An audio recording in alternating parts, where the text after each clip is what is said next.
ఇడ్లీ కారప్పొడికి శనగపప్పు, మినపప్పు ఇవన్నీ కూడా డ్రై ప్యాన్లో చక్కగా సిమ్ మీద మీడియం సెగ మీద పెట్టి వేయించుకుంటే మీకు లోపల పచ్చి వాసన పోయే వరకు ఏగి చక్కగా రుచి తర్వాత నిలవ ఉంటుంది. మంచి వాసనతోటి టేస్టీ కూడా బాగుంటుంది అనమాట. ఇవన్నీ కూడా చక్కగా వేయించే దాన్ని బట్టే మీ కారపొడి రుచిగా ఉంటుంది.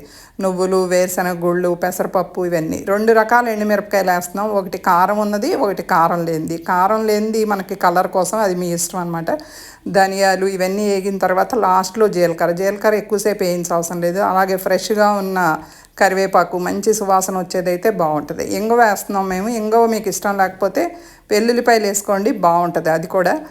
మీరు ఫుల్ డీటెయిల్డ్గా కొలతలు కావాలంటే ఈ స్క్రీన్ మీద ఉన్న ప్లే బటన్ని ప్రెస్ చేయండి. మీకు ఫుల్ డీటెయిల్డ్గా మీకు వీడియో కనపడుతుంది. చక్కగా కొలతలతో అన్నీ చేసే విధానం కూడా వివరంగా ఉంటుంది. ట్రై చేసి కామెంట్స్ పెట్టండి. చాలా టేస్టీగా ఉంటుంది.